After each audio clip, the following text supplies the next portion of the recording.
Radical. Welcome to part 2 of Radical Rapid Fire Combat Response for January 31st through February 6, 2022. Short comments, quick replies. Juliet, India Mobile. I know some of those guys. My old man used to watch wrestling religiously in the 80s. I picked it up briefly in the late 90s, early thousands, but didn't stick with it. No one can deny that those dudes are legit athletes, though. Yeah, people make jokes about wrestling and how it's all rigged and fake, and well, I guess now you can make jokes about the NFL and how it's all rigged and pretty much fake. Well, granted, okay, WWE is 100% scripted, rigged, and faked, where the NFL is just a percentage, usually when you get around, to the playoffs and the Super Bowl. But yeah, extremely talented. Most of these wrestlers are. Now, sure, you got these wrestlers right now that are 7 feet tall, like Osmos or whatever his name is, the Great Khali. Those guys really aren't talented. They just kind of come to the ring and they're giant, and they really can't even wrestle.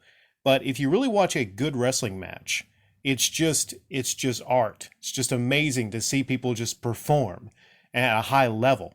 And when you throw in tables, chairs, and ladders, it can be an amazing experience to watch. And the fact that you're seeing people, some of the most skill it takes is actually doing all that stuff and not getting injured. Normal people would get injured trying a lot of that stuff, especially with the tables, ladders, and chairs. Heavy Metal Gamer Show. What were you doing? Pouring a glass of chunky milk? Just letting you know, if you pour a glass of milk and it's chunky, probably not something good to drink. Okay, so throw out the milk if it is chunky. Always check your dates. No, I was scratching. I shaved now, but I was scratching right up under like my chin, and the hair grows really quick. My neck hair grows incredibly quick. So that's what I was scratching. Yeah, that's pretty much it. That's just a rapid response. Just to let you know, that's what I was scratching. Isaiah, so you're complaining Super Saiyan God to base form Superman. Compare Goku UI to Superman Prime, please, and stop being biased. Okay, here's the thing. I am not biased between Superman and Goku. I could care less on which one of these made-up fake characters, these phony characters, win in a hypothetical matchup. But Goku would obviously win. It's just very obvious between Superman and Goku. The main reason being, Goku is a character that is written to win. Goku is a character that surpasses whoever he eventually fights. Superman is not.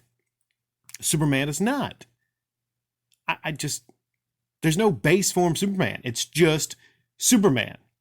It's just base, regular Clark Kent Superman. Whereas Goku, it's a developing thing. And I just can't stand whenever they keep doing these re-updated matchups. Oh, let's see what happens. Superman at instant transmission or instant whatever it's called Superman. Oh, he's still stronger. No, he's not. At what point, my question is, was it Super Saiyan? Was it Super Saiyan 2? At what point did Goku become stronger than plain old regular Clark Kent Superman? Sister Moon. Well, now I just want to listen to some Twisted Sister. I don't have a lot to say about Twisted Sister or their music, but I will say I saw Dee Snider, and I was just like cleaning up, and I turned on a radio station, and I saw that there was this show where I don't know what the name of it was, but I saw him. He was on the show, and I thought to myself, man, he has aged pretty well. He's got to be like, what, 70 now? Clean living, and he's in great shape. And I kept thinking to myself, that was that old guy from the 80s. He's taking care of himself. And Twisted Sister, yeah, they got some interesting videos I've seen. And right after that, there was a really weird horror movie. And I was cleaning up. Yeah, nothing interesting there. I mean, what are these all supposed to be interesting replies? No, that's not in the fine print. I just have to reply to about 10 or 11 comments 3 times a week. That's all it is. Genovi, cornhole, the system's final hope. Yes. Cornhole has to be the final hope of the Amico. Now I know that they are, what is it, $5-10 million in debt. What's the debt now? It's in the millions. Okay, that's how much they need to start producing, but they're 800. How many millions? I don't know how many millions. It's either, I forget. I can't keep track of my Amico news. But listen, Genovi, the only shot is to complete Cornhole. Okay? Cornhole is the hope Just like in Star Wars, Luke Skywalker, he's the only hope. Listen, unless Cornhole gets completed, this thing is going to fail. It all rests on the Cornhole, right? That is the most incredibly wanted game, I think, this generation easily. I can't go any place without people asking me about Cornhole, 90G. Can you imagine the videos if this thing ever does get a release? I don't see the point, to be honest. Just get a PS3. The games are still cheap. Yeah, I can imagine the review videos of the Amico if it ever does release. But we don't have to worry about that, do we? No, we don't. I don't see the point of it either. I mean, I didn't see the point of backing it, putting hundreds or now thousands of dollars behind it. It's just wasted money. Again, 90G. Someone donated invested $24,000 for this. I just can't believe that. Just get a PS3. Just get a PS3. For donating, for instance, I don't know, $10,000. For $10,000, you can get a PlayStation 3 and every game on the PlayStation 3 used, probably. Just think about that. Instead of investing $10,000, certain person on YouTube, you could have got a PlayStation 3 and all those games. And unlike that investment, that would still be worth something. And heck, it might actually, increase in value over time.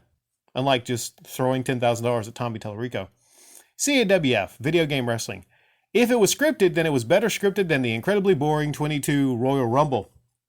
Yeah, it's one thing if a Rumble is interesting, or you don't agree with the result of who won the Royal Rumble, but it was incredibly boring. I watched the whole thing on VMO. I think it was one of those re-uploading places on YouTube. And I'm just going to keep it there because I actually do want to get around to, I meant to do it last week, somewhat of a review, our thoughts on Royal Rumble. And I might do that a little later on tonight. Red Straz 97, the biggest joke in video gaming history. Amico's up there. When the story is written on the Amico, when all is said and done, there's going to be so many videos on YouTube, the rise and fall of Amico. But you know what? There was never a rise. So it might just be one of the biggest jokes because it never even came out. It was never even able to come out like the Engage, the Virtual Boy, all these things that people talk about as being jokes. It never came out. So all these jokes you think about in video gaming history, when it comes to consoles, this one might be one of the biggest, if not the biggest, because like I said, all the hype surrounding it, and it never even came out. Andy Author 2007. I don't want to be mean, but these people are suckers. I wonder how long it's going to be before the lawsuits start.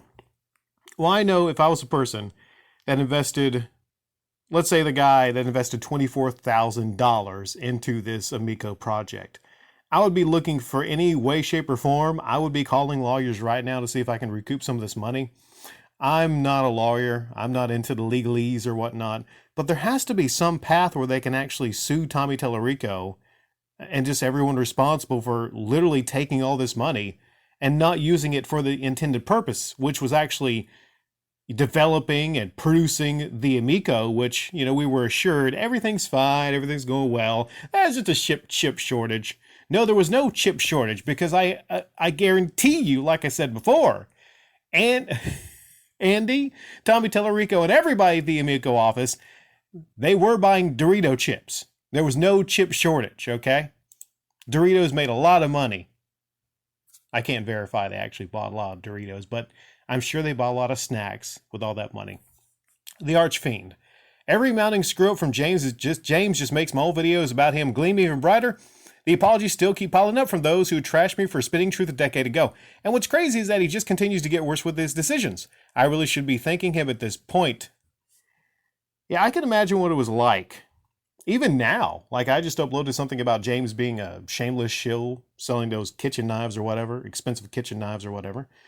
And I can imagine the blowback I'm probably going to get from some devout AVGN fans right now.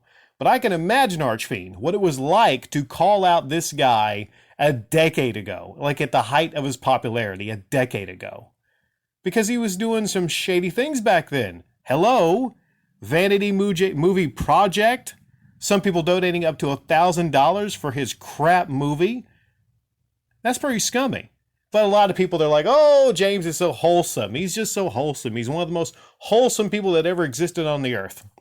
No, James was using people back then, just like he continues, to use people. But I mean, I don't want to go there because there's bigger users like Tommy Tallarico. He's a user. When it comes to James, it's more or less, well, he just sold out, completely and fully sold out. And this is Radical Rapid Fire, so I'll leave it there. But yeah, when it comes to the Archfiend, I gave him a shout out for an upload he had 10 years ago because he was right on it. He was spot on the money. And very few people back then, like I said, were actually calling out James Rolfe. Now, just about everybody calls out James Rolfe, It's hard. I will leave you with this.